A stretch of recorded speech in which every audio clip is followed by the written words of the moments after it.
suavizando essas dores da vida.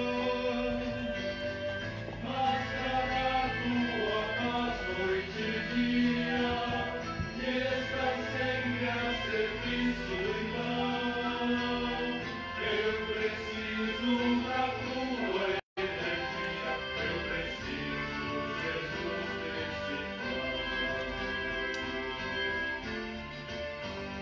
Vem na fronte, Senhor Deus, me ungiste com o óleo da santa alegria, e eu serei o consolo do triste, e quem chora farei que sorria. Mostra tua paz, noite e dia, que estás sempre a serviço do irmão. Eu preciso da tua. Bom dia a todos que nos acompanham nesse bate-papo transmitido pelo Facebook da Paróquia Nossa Senhora da Assunção de Barbacena, Arquidiocese de Mariana, Minas Gerais, Brasil. É uma alegria estar aqui com vocês, levando os sacramentos trocados em miúdos. Já falamos do sacramento do batismo, agora a crisma. E esperamos ajudá-los de uma certa forma, direta ou indiretamente, na catequese, aprofundando a nossa fé na nossa caminhada de Igreja de Deus e na nossa responsabilidade junto à comunidade cristã. Por isso, damos continuidade ao sacramento da confirmação e mais tarde vocês poderão encontrar o conteúdo no YouTube da Paróquia Nossa Senhora da Assunção.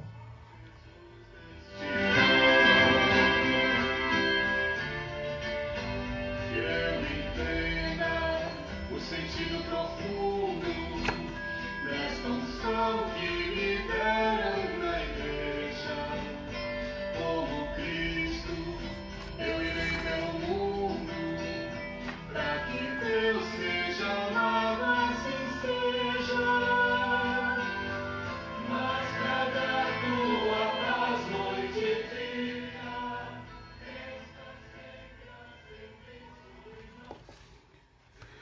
O rito da crisma, e estamos falando sobre a unção. O santo óleo do crisma é azeite de oliveira e nele misturam-se essências balsâmicas. O óleo fica perfumado. Por quê?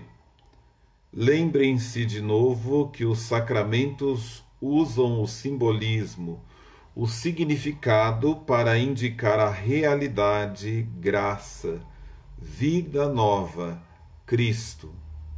Pois bem, na literatura cristã disse que a vida do cristão deve ser o perfume de Cristo. Então vocês conseguem entender com relação a este perfume de Cristo. O sacramento da confirmação, usando o óleo, está dizendo que o cristão, como lutador ungido pelo óleo, deve estar sempre pronto para as lutas da vida, do cotidiano, dando testemunho de sua fé, até mesmo com sua própria vida. O bálsamo que perfuma o óleo do crisma quer indicar que a vida do cristão deve ser uma vida limpa, transparente, de bom exemplo, uma vida que tenha o bom odor das virtudes, uma vida que espalhe o perfume de Cristo. O cristão deve ser alguém junto do qual qualquer pessoa possa sentir-se bem. Eis aí, possa respirar o perfume de justiça, do amor, da bondade, da confiança, de todas as virtudes, deixando de lado aquilo que são as aparências muito bem vividas nas muitas comunidades. O cristão aqui deve ser a essência da justiça, a essência do amor, a essência da bondade, a essência da confiança e das virtudes que muito bem aprendemos quando celebramos a Eucaristia e em contato com a palavra e com o próprio Cristo na Eucaristia. A estas alturas, não sei se você talvez teve o mesmo mau pensamento que eu. Mas perdoe-me a indiscrição, sem o jeito, sem a cerimônia de dizê-los, mas estou pensando que às vezes muitos cristãos, por aí, em vez de estar perfumado ou perfumando o mundo com o bom odor de Cristo, está exalando mau cheiro. Olha, é o que nós percebemos nas muitas atitudes daqueles que se dizem cristãos. Em vez de odor, há muito fedor, mau cheiro de contra-testemunho de cristão que não vive seu batismo em sintonia com a comunhão com a igreja inteira. Mau cheiro de muito cristão que não vive o sacramento da confirmação, acovardando-se, ficando em cima do muro, nem sim, nem não. Muito pelo contrário, à margem da caminhada da Igreja Brasil hoje, em sintonia com os bispos, na vivência de tudo aquilo que nos é proposto como a campanha da fraternidade. Muito cristão que em movimentos de igreja fala divinamente, faz lindas palestras, grandes arranjos, grandes cerimônias, grandes festas, grandes celebrações, mas a vida não bate com o que diz. Puxa, o óleo perfumado do crisma mexe com a gente. Oxalá esta meditação faça com que você e eu e nós todos nos decidamos a diminuir o mau cheiro anticristão que anda espalhado por aí e nos resolvamos a ser melhor odor de Cristo em nossos ambientes, em nossa sociedade, em nossas famílias e paróquias. Dentro da celebração da confirmação, há o tapinha do bispo. Lembro-me quando eu era moleque e me preparava para a crisma ainda no seminário. A curiosidade maior era a espera do tal tapa do bispo.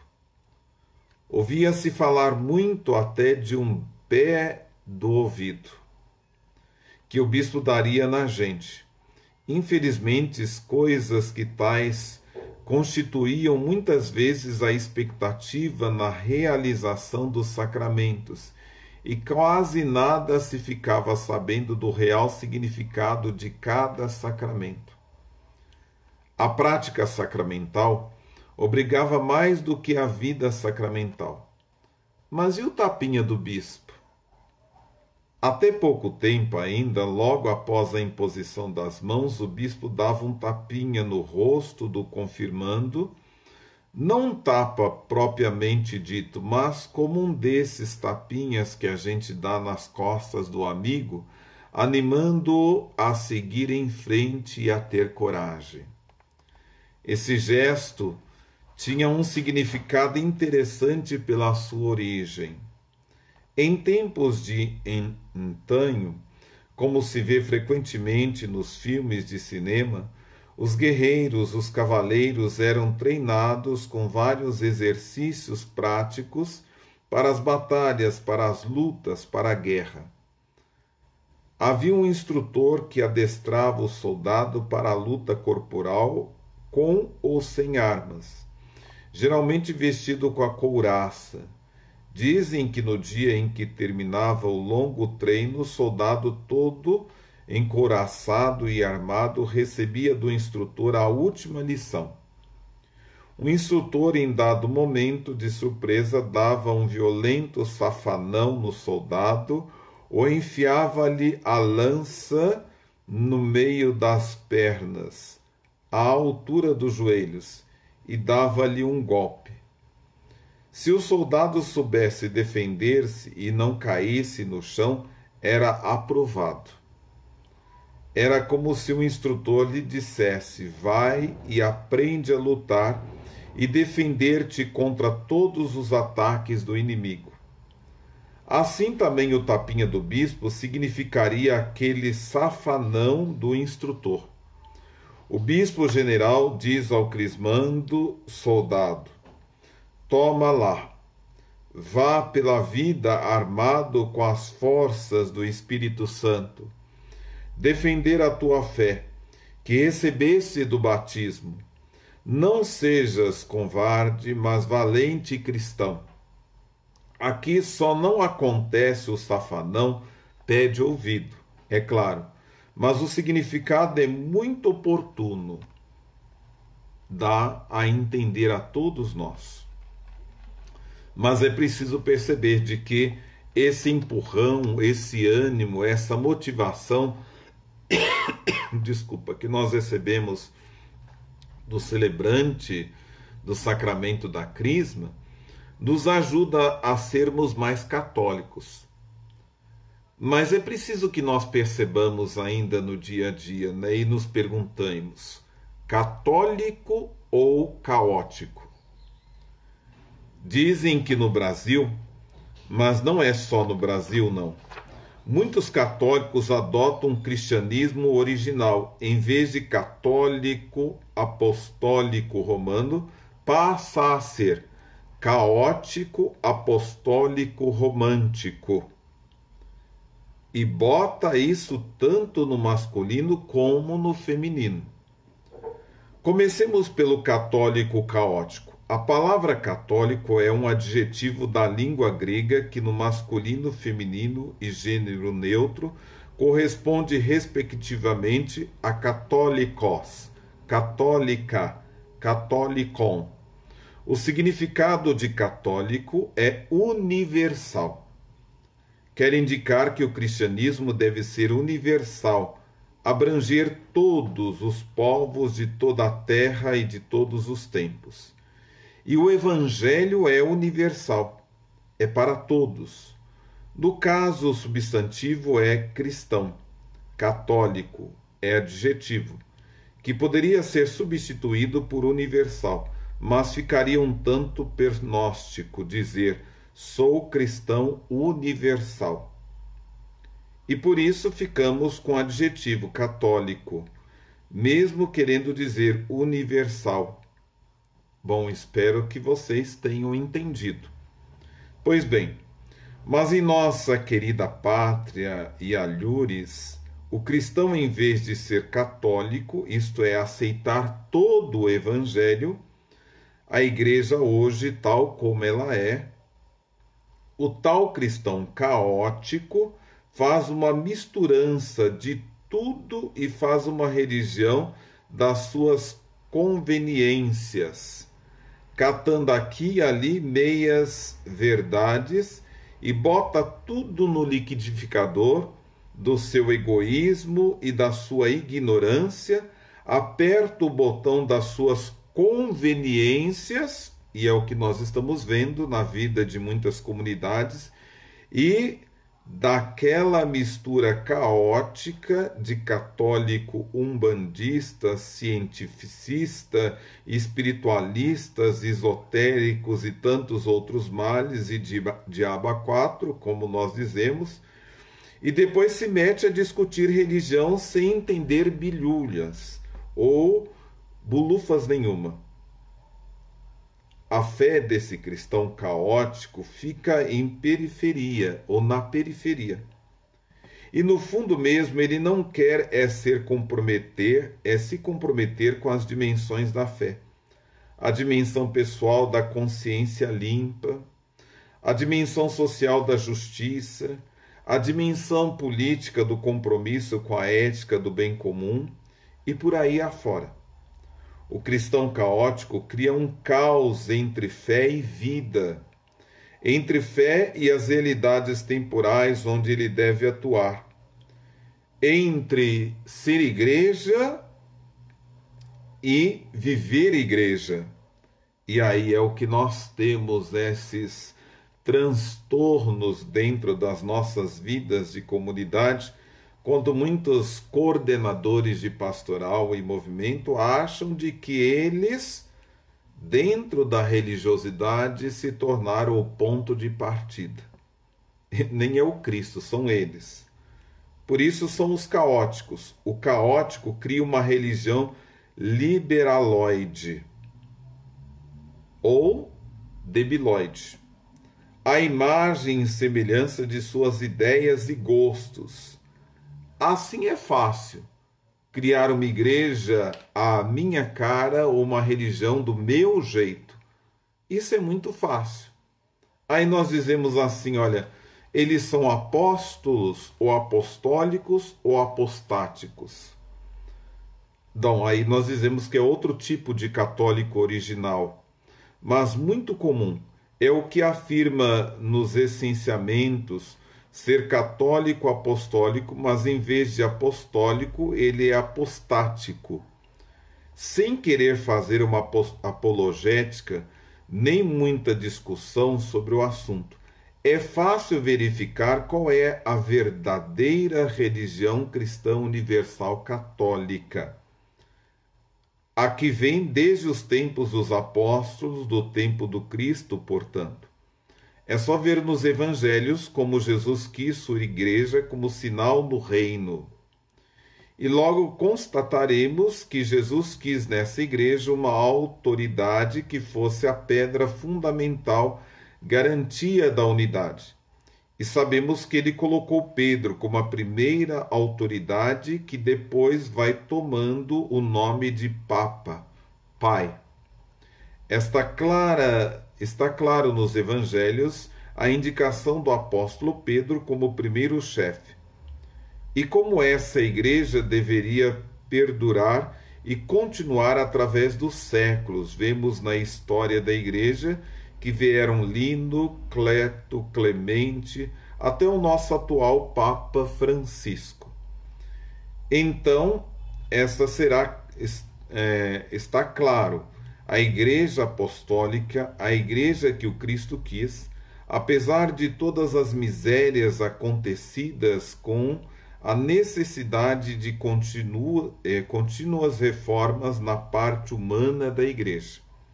E é o que nós presenciamos com essas reformas do Papa Bento, do Papa Francisco e de tantos outros papas. Pois bem, o nosso católico apostático, em vez de ficar com essa igreja, ele vai apostando, como o caótico, num sincretismo religioso, numa mistura de religiões ou fantasias ou religiosas, superstições e etc., que não podem caber no mesmo saco, numa mesma vida.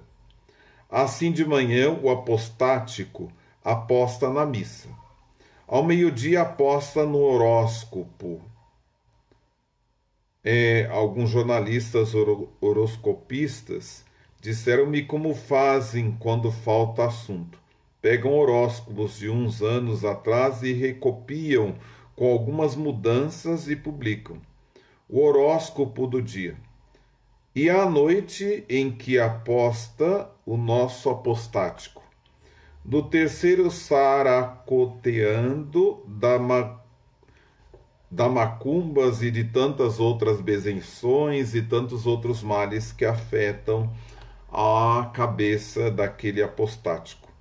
E assim vai ele pela vida, apostando.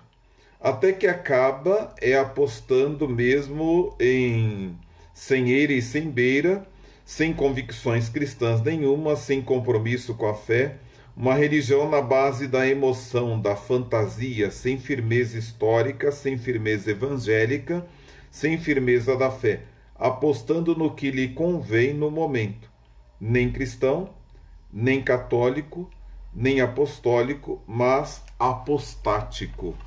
Daí nós vimos de que, como ele não tem uma saída, ele vai fazendo da religião uma religiosidade romântica. Vimos os dois tipos de cristãos batizados e crismados. com os quais o Espírito Santo da Crisma não terá chance nenhuma de contar para o testemunho da fé. São os católicos, caóticos e os apostáticos. Mas há um terceiro, muito caracterizado e muito comum entre eles e entre elas. É o chamado cristão católico romântico. Ai, Jesus! E como usar aí afora? Dizemos romântico em oposição a romano, isto é, sem adesão incondicional à Igreja de Jesus Cristo, desde os inícios sediada em Roma. Romano só porque desde Pedro os 265 papas sediaram-se em Roma. Romântico é o católico superficial que tem as emoções como o termômetro da fé. O que se apega às periferias da religião sem convicções profundas e que haja o sabor do gosto não gosto. E neles e nelas não é a firmeza da fé, a constância da esperança, nem a fidelidade do amor que orientam a vida, mas sim os gostinhos e preferências da ocasião da moda. É o que nós mais vemos. E quanto há modistas, quanto há gostinhos, sempre foi feito dessa forma porque assim nós fizemos e organizamos. Romântico é o católico que não perde a procissão do Senhor morto e faz questão fechada de depositar seu ósculo no esquife do Senhor morto, mas foge na vida do dia a dia de beijar o Senhor vivo do Evangelho, o Cristo da justiça, do amor ao irmão, do perdão. É fácil beijar um Senhor morto, de madeira, de pedra, de gesso. Quero ver é você beijar o Cristo do Evangelho, quando exige tomadas de posição na caminhada da igreja, na justiça, na construção de uma igreja em saída. Católica, romântica, é aquela que me dizia: ah, padre, o dia da primeira comunhão da minha filha, quero que fique indelével, muito bem feita, com belas fotos, com bons ornamentos. Olha, uma celebração de abafar, de arrasar. Mas ela mesma nem limpou a coceira dos pecados para poder comungar com a filhinha. Romântico é o cristão que lê o Evangelho concordando com umas coisas que Jesus disse e não concordando com outras que o mesmo Jesus disse. Eu acho, eu não acho. Como se cristianismo fosse achismo. E por aí afora.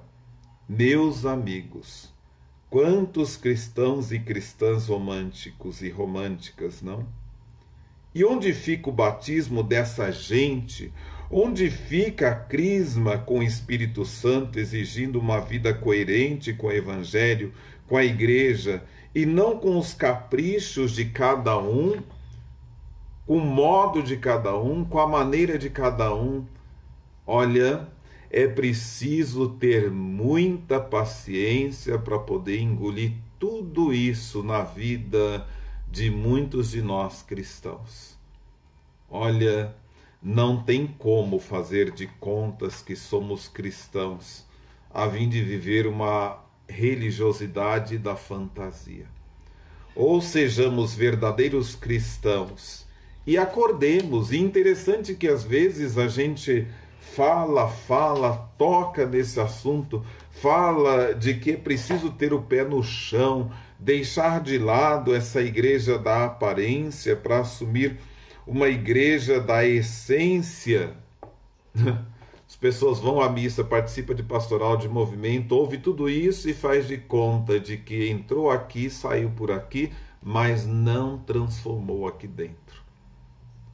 Não tem como ficar fazendo de contas que somos cristãos, que somos uma igreja, e uma igreja continuamente desencarnada da realidade. Fica aí, meu irmão, esse desabafo, essa reflexão e essa fundamentação do sacramento da Crisma.